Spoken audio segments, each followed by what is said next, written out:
I think जब contract sign किया था, जब तुम अंधे थे कि विच कॉन्ट्रैक्ट, तुम्हारे डॉक्यूमेंट और ये सारी चीज़ें दूँ तुम्हें। फ्रॉम होम के लिए काम लिया था तुमने, कौन सा कंपनी और कौन सा पोर्टल, काम लेने के बाद नुकसान करवा के भूल जाओगे लोगों का ना तुम लोग। आईपी एड्रेस है, आप कुछ भी लिखो ठीक है, उससे हमें मतलब नहीं। आईपी एड्रेस दूं, आपको जो करना है आप करो और हमें जो करना है हम करेंगे। एक फ्रॉड आप कर रही हो कि आपने साइन नहीं किया है जो भी हो, और आप फेक काम ले रही हो और कंपनी का नुकसान करवा रही हो, ठीक है, कि आपको काम नहीं करना था, आप मजाक कर रही हो कंपनी के साथ। तुम्हारे फोन का आईपी एड्रेस है, मिला लेना ठीक है। अब तुम्हें मैं बताती हूँ कि क्या होता है फ्रॉड का मतलब। तो आप कोर्ट में आके बात करना ठीक है, किसी ने बताया नहीं बताया वो जितना भी है सब तुम्हारा नोटिस अभी चेक कर लेना, मेल आईडी थोड़ी देर में, उस पर मिल जाएगा कोर्ट का ऑर्डर तुम्हें, और घर भी आ जाएगा 3-4 दिनों में। मैम आप पोर्टल का टाइम आउट हो चुका है, आप नहीं कर पाएंगी ठीक है। आप कोर्ट आइएगा, वहीं बात करिएगा। अगर कैंसिल करवाना चाहती हैं तो पोर्टल का चार्ज पे कर दीजिए। आपने काम लिया नहीं किया वो सारे प्रूफ आपको कोर्ट में दे दी जाएंगे मैडम, आपकी पूरी चैट है मेरे पास ठीक है। आपने जशिका जी से वर्क लिया था ना, बनाने का काम किसी और को करना है, इतनी बहस करने का टाइम मेरे पास नहीं है। आपको बोल दिया, हायरिंग डेट दे दी है, कोर्ट आकर मिलो। एचआर से ले लो मैडम, जशिका जी से ठीक है, वो आपको पूरी चैट दे देंगी। तो आप पे करो या मत करो, अभी कोर्ट में 68,000 का चालान जरूर पे करवा लूंगी आपसे, उसकी तो आप चिंता ही मत करो कि नो इशू या वॉट एवर।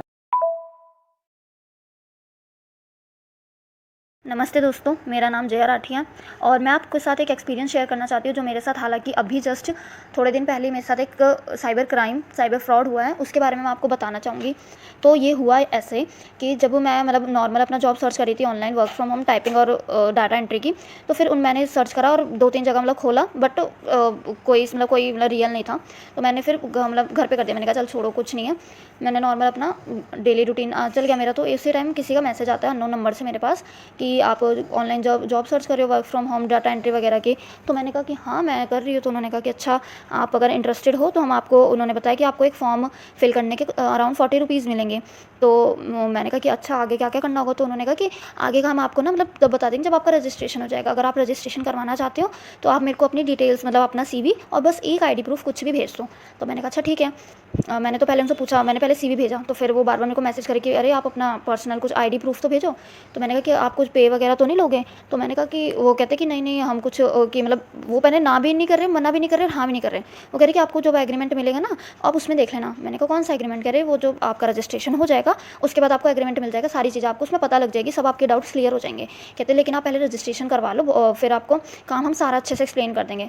मैंने कहा अच्छा ठीक है। तो फिर उसके बाद मैंने काफ़ी टाइम बाद जाके वोटर ID कार्ड भेजा। उसके बाद फिर मेरे को कुछ डाउट लगा तो मैंने थोड़ा बहुत गूगल वगैरह पे उनकी एक्सेस इंश्योरेंस डेटा मैनेजमेंट करके कंपनी का नाम था, तो मैंने सर्च करा तो मेरे को कहीं नहीं मिली, गूगल पे भी नहीं, यूट्यूब पे भी नहीं।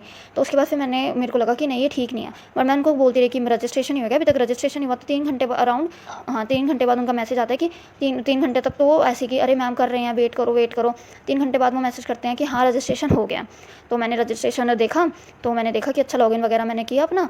तो मैंने कहा कि एग्रीमेंट कहाँ है, वो एग्रीमेंट शो नहीं हो रहा, मैं आपको पिक अटैच कर दूँगी। हाँ तो ऐसे ये शो नहीं हो रहा था मेरे को। तो मैंने स्क्रीनशॉट लेके उसको भेजा वापस। मैंने कहा देखो मैडम आपका ये एग्रीमेंट तो शो ही नहीं हो रहा। तो कह रहे अच्छा ठीक है फिर आप साइन मत करना जब तक शो ना हो। तो मतलब मैं मज़े में या मतलब मेरे में चुल थी थोड़ी सी, आप बोल सकते हो कि मैंने कहा कि ये तो फ्रॉड वैसे ही है। तो मैंने मतलब जहाँ पे साइन करना था वहाँ पे ऐसे गुचड़ मुचड़ आप देख सकते हो, मैं दिखा दूँगी, देखो ये मैंने ऐसे गुचड़ मुचड़ कर दिया। तो फिर और सबमिट कर दिया। मैंने कहा ये क्या ही उखाड़ लेंगे। तो फिर मैंने बोला कि आपका एग्रीमेंट शो नहीं हो रहा है। कह रहे अरे मैडम रुक जाओ ये वो। फिर हमने बोल दिया कि आप फ्रॉड हो, हमें पता लग गया आपकी गूगल पे भी कंपनी कुछ नहीं है। तो फिर उसी टाइम जैसे मैंने बोला कि हमें पता लग गया फ्रॉड और आपकी गूगल पे कंपनी नहीं है, सामने से उसने मेरे को ब्लॉक कर दिया। तो उसके बाद वहीं पे ख़त्म हो गया कि अरे कुछ नहीं है।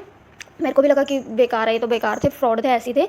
उसके बाद ये 6 जून की बात थी सारी। उसके बाद आता है सीधा 13 जून को किसी SK ठाकुर करके, advocate SK Thakur true collar पे। तो मैंने उठाया कॉल, तो वो बोलते कह रहे कि आपका नाम जया राठिया है, आपने हमारे साथ फ्रॉड कर दिया, आपके पास लीगल नोटिस आएगा, मतलब ऐसे कुछ बोलने लगे। तो मैं थोड़ा डर गई और मतलब मेरे को पहली बात तो समझ ही नहीं आई कि वो क्या बोल रहे हैं। मैंने कहा पता नहीं क्या वो फ्रॉड कर रहे हैं। तो मैंने उनको मैसेज करा, मैंने कहा कि हाँ सर अब बताओ।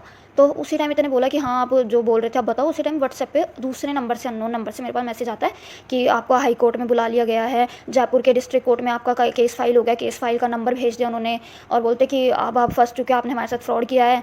और नीचे उन्होंने अलग से मैसेज लिखा कि अगर आपको इस चीज़ों से बचना है तो आपको जो आपने हमारा नुकसान कराया उसके 8,000 रुपये भरने पड़ेंगे। तो मैंने कहा कौन सा नुकसान, कौन सी कंपनी? मैंने कहा क्या बोल रहे हो आप? तो वो कह रहे कि नहीं आपने हमारा नुकसान करवा दिया। मैंने बोला कि हम, मेरे को लगा कि फ्रॉड है, मेरे को याद नहीं था कौन सी कंपनी के बारे में बोल रही है। मैंने उनको बोल दिया, मैंने कहा आप फ्रॉड, हमें सब पता है, रहने दो जाओ। मैंने कहा आप क्या हमारे अगेंस्ट केस फाइल करोगे, हम आपकी कंप्लेंट कर देंगे। वो कह रही अच्छा आप मेरी मेरी कंप्लेंट करोगे क्या? तो उन्होंने कहा कि मेरे पास आपकी सारी पर्सनल डिटेल्स है, दूँ क्या? मैं आपकी रिकॉर्डिंग लगा दूँगी उसकी, ठीक है। तो फिर मैं डर गई, मैंने कहा कौन सी पर्सनल डिटेल्स है इसके पास? तो जैसे वो पर्सनल डिटेल भेजती गई, मैंने कहा ओके, इसके पास तो है मेरी सारी, मतलब मेरा नाम, ईमेल एड्रेस, मेरा एड्रेस, पिन कोड वगैरह सारी चीज़ें हैं। तो फिर जैसे उसने मेरे को, उसके बाद उसने कहा कि एग्रीमेंट भी है। मैंने एग्रीमेंट देखा तो मेरे को याद आया, मैंने कहा अच्छा, वो वहाँ पे मैंने गुचर-मुचर साइन करे थे और वही उसके बेसिस पे वो कह रही है कि अब तो आप तो फँस चुके हो, आपने बहुत गलत किया हमारे साथ, कंपनी के साथ फ्रॉड करा आपने, अब तो आपको इसकी भरपाई करनी पड़ेगी, आपने हमारे साथ कंपनी का मजाक समझ रखा है, आप हमारा नुकसान करा दे, तो वो मैं सारी रिकॉर्डिंग्स लगा दूँगी यहाँ पे। तो फिर मैंने कहा कि अच्छा ठीक है। मैंने कहा लेकिन आप किस बेसिस पे मेरे पर ऊपर केस फाइल करोगे, मेरे तो सिग्नेचर ही नहीं है। वो कह रहे कि आप अब ये आपके इसके ऊपर ही कर देंगे, आप सिग्नेचर से नाट रहे हो, मतलब फ्रॉड कर, मतलब वो हमें कह रहे कि आप ही फ्रॉड कर रहे हो, आप हमें क्या फ्रॉड बोल रहे हो, आप खुद ने अपने गलत सिग्नेचर करके आपने हमारे साथ फ्रॉड करा है। मैंने कहा कह रहे जब कोई काम ही नहीं बताया, वो कह रहे आपने काम नहीं किया ये वो। मैंने कहा कि आप ऐसे कैसे बोल रहे हो, मतलब वो इतना ज़्यादा डरा देते हैं आपको, इतना ज़्यादा बोलते हैं कि आप खुद डर जाते हो और आप सोच नहीं पाते कि हमारी तो कुछ गलती नहीं है। तो पहली बात तो इनसे बिल्कुल नहीं डरना, जो कि मतलब मेरे साथ फर्स्ट टाइम था तो मैं डर गई थी रियली, बट इनको मैंने शो नहीं किया कि मैं डर गई हूँ। तो मैंने आराम से नॉर्मली बहुत अच्छे से मतलब इनसे बात करी, मतलब थोड़ा ये भी नहीं कि बिल्कुल दिखाया कि मैं डर गई हूँ। मैंने बोला कि फर्स्ट ऑफ ऑल मेरे को कोई काम नहीं मिला, मेरे पास कोई ईमेल नहीं आई, मेरे पास कुछ नहीं बताया किसी ने कि आपको काम करना है, तो फिर आपका पहली बात तो मैंने नुकसान कहाँ से करा दिया। चलो अगर मैंने मान लिया कि मैंने नुकसान करा दिया तो आप मेरे को कोई और काम दे दो जो जिससे आपकी भरपाई हो जाए, मैं काम करके हट जाऊँगी। कह रहे नहीं, अब तो पोर्टल का टाइम कैंसिल हो गया, अब तो कुछ नहीं हो सकता आपका। कह रहे अब तो आपको या तो 8,000 भरो या तो फिर आप सीधा कोर्ट में आओ। मैंने कहा ऐसे कैसे कोर्ट में आ जाए? मैंने कहा ऐसे थोड़ी गलत, ये तो गलत बात है, ऐसे कोर्ट में आ जाए जब मैं बोल रही हूँ आप काम भेज दो। कह रहे नहीं। मैंने कहा कि मेरे पास कोई काम नहीं आया। वो कहते हैं ऐसे कैसे काम नहीं आया? कह रहे हमारे पास सारी चैट्स रखी हैं, आपकी सारी डिटेल्स है। और मैंने कहा अच्छा सारी डिटेल है? तो कह रहे कि सारी चैट पड़ी है। मैंने कहा कि अच्छा कौन सी चैट्स है, मेरे को एक बार दिखा दो जरा कौन सी चैट है जहाँ पे मैंने आपका काम करने के लिए ये चीज़ बोला कि हाँ मैं आपका काम करूँगी और आपने सारी चीज़ें मेरे को बता रखी है, ये ऐसे ऐसे काम करना है, ये डिटेल्स भरनी है, ऐसे फॉर्म फिल करना है, कौन से आपने किस जगह ये बोला है कि मतलब पूरा अच्छे से एक्सप्लेन करा हुआ है मेरे को, और कौन सी ईमेल भेजी हुई है। वो कह रहे कि आप किसी और से बात करो। वो कह रहे कि जो आपके HR से बात करी थी उस टाइम पे उससे मांगो। मतलब वो देने को तैयार ही नहीं थी क्योंकि ऑब्वियसली उसके पास थी ही नहीं, क्योंकि मैंने एग्री ही नहीं किया था उस चीज़ पे, ना ही मेरे लीगल सिग्नेचर थे। तो वो ऐसी डराती रही, कहती अब तो आपको मैं कैंसिलेशन भी नहीं करने दूंगी, 8,000 तो दूर के बाद, अब तो मैं आपसे 67,000 70,000 इतने रुपए आपसे निकलवा के रहूँगी, वो मैं रिकॉर्डिंग लगा दूँगी। मैंने कहा अच्छा ऐसे कैसे आप निकलवा लोगे 70-80 हज़ार रुपये मेरे से? मैंने कहा अच्छा ठीक है। फिर मैंने उनको कर दिया ब्लॉक। मैंने कहा कि छोड़, मैंने कहा ये है फ्रॉड। बट ऑब्वियसली डर गई थी मैं, बहुत ज़्यादा डर गई थी कि मेरे मतलब केस फाइल होगा। मतलब जैसे मैंने देखा कि एग्रीमेंट में, क्योंकि मेरी वोटर आईडी कार्ड था, तो मैंने कहा कि यार इनके पास तो वोटर आईडी कार्ड भी है, सारी चीज़ें हैं, मेरे को थोड़ा डर भी लगा। तो मैंने अपने उसी टाइम 5-10 मिनट के अंदर ही जब मैंने उनको ब्लॉक करा तो मैंने अपने पेरेंट्स से शेयर की बात सारी। मैंने कहा कि मम्मी पापा ऐसे ऐसे करके हो गया। ऑब्वियसली मतलब मम्मी पापा ने तो पहले बोला कि आपको अपने एग्रीमेंट ऐसे अपने मतलब डिटेल्स वगैरह भेजनी नहीं चाहिए। तो फिर मतलब डर था, तो अपने 1-2 भाई से भी बात करी, तो उन्होंने मतलब जो भी थे उन्होंने सब ने यही बोला कि एक बार 1-2 ने कि आप केस फाइल कर दो, मतलब पुलिस में आप इनके बारे में बता दो, कंप्लेंट कर दो, कुछ नहीं होगा। कह रहे दिख रहे हैं फ्रॉड है, लेकिन जिस हिसाब से उसने बोला था, जिस हिसाब से वो मेरे को धमकियाँ दे रही थी, तो उस हिसाब से थोड़ा मेरे को डर लग रहा था। सब ने बोला कि एक बार कंप्लेंट करा दो, कुछ नहीं होगा। और मेरे पेरेंट्स भी इसी बात पे एग्री करे। तो फिर मैंने 112 पे कॉल करा और वहाँ पे पुलिस जो ऑफिसर थी उन्होंने कॉल उठाया। तो मैंने उनको बोला कि ऐसे ऐसे मेरे साथ फ्रॉड कर रहा है। तो उन्होंने सबसे पहले यही बोला कि आप पैसे मत पे करना बस।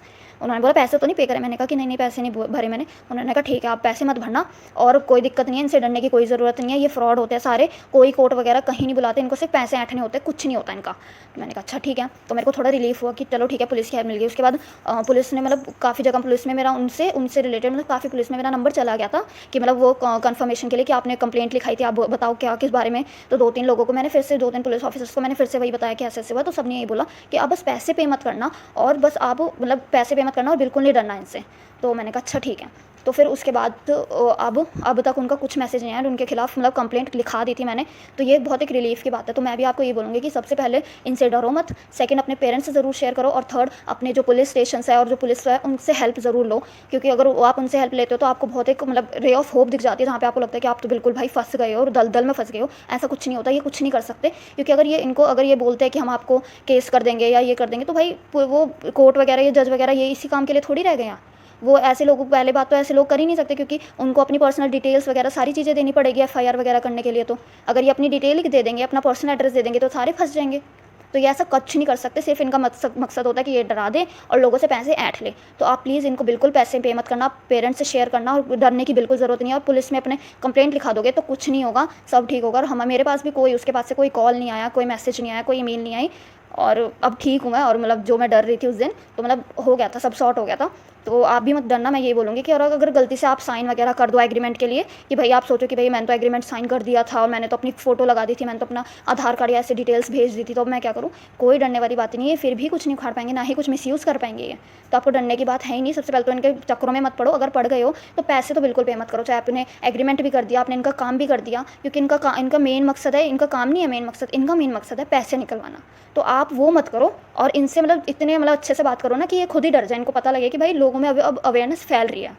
तो मेरा यही था कि आप लोग सब जानो, अवेयर हो, क्योंकि जैसे मैंने एक्सपीरियंस करा तो मैं तो मतलब बहुत ज़्यादा डर गई थी, बट अब मेरे को लगा कि ये चीज़ें मतलब शेयर करने वाली है, तो मैं अभी शेयर कर रही हूँ। तो आप लोग बिल्कुल मत डरो, पेरेंट्स से शेयर करो, पुलिस में कंप्लेंट करो, कुछ नहीं होगा। चाहे आप साइबर क्राइम जो ब्रांच है वहाँ पे फ्रॉड करो कंप्लेंट, लेकिन बस डरो मत और पैसे पे मत करो। तो यही था मेरा मकसद आप लोगों को बताने का।